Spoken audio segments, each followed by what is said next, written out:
সবাইকে বাদ দিতে চায়। আমি কিছুক্ষণ আগে একটা ছোট্ট একটা আপনার মোবাইলে ইউটিউবে ছোট্ট একটা এক ভদ্রলোকে এক মন্ত্রী সাহেবের দেখতেছিলাম 54 বছরের প্রতিশোধ দেওয়া হবে। কোনটা প্রতিশোধ ভাই? ওই যে বাংলাদেশ স্বাধীন হয়েছে, ওই স্বাধীনতার নাকি প্রতিশোধ দিতে হবে। তার মানে উনি বাংলাদেশে বিশ্বাস করেন।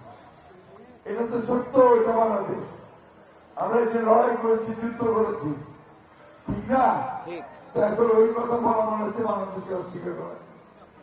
দেশটা আমাদের বাংলাদেশ, আমরা যুদ্ধ করেছি, পতাকা একটা লাগাইছি, যে সবাই মিলে একসাথে এটাকে অস্বীকার করার অধিকার তো আমাদের কারণ নাই।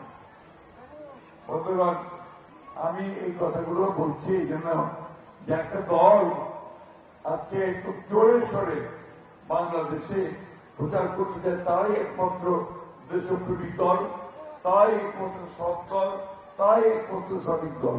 আমাদের মা বন্ধুর কাছে গিয়ে পৌঁছায় যে বেহেশতের টিকিটের একটা উন্নয়ন আছে, টিকিট ঠিক না? যাচ্ছে তো নাকি যায় তো বেহেশতের টিকিটটা একমাত্র আল্লাহ তাআলা ছাড়া নবী ছাড়া কাউকে দিতে পারে না। আমি যদি ঠিক মতো ইসলাম ধর্ম পালন করি তাহলে আমি বেহেশতে যাওয়ার চিন্তা করতে পারি। নেওয়া নেওয়ার ইচ্ছে তো আল্লাহ, ঠিক না? এগুলো যারা করতেছে এই দুনিয়াতে, এই জীবনে, এরা কিন্তু ইসলামের অপব্যাখ্যা দিচ্ছে, আমার ধর্মের অপব্যাখ্যা দিচ্ছে, ঠিক কিনা বলেন? বন্ধুগণ, আমরা এগুলোতে বিশ্বাস করি না।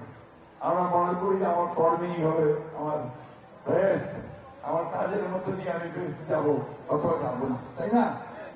আমি ভালো করে মানুষকে ভালোবাসি, আমি পাঁচ ওয়াক্ত নামাজ পড়ি, আমি যদি রোজা রাখি, মিথ্যা কথা না বলি, সুদ না খাই, তাহলে আমার বেহেশতে যাওয়ার একটা পথ তৈরি হবে, ঠিক তো নাকি?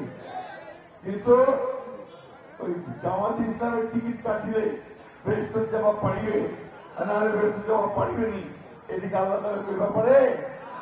এটা কি আল্লাহ তাআলা কাজ হলো? আমি তাহলে বলছি যে যারা এই সমস্ত মুনাফিকি করে তাদের কাছ থেকে আমাদেরকে সাবধান থাকতে হবে। এটা ইসলাম ধর্ম নয়। ইসলাম ধর্ম যা আমি বললাম সেটা হচ্ছে ইসলাম ধর্ম।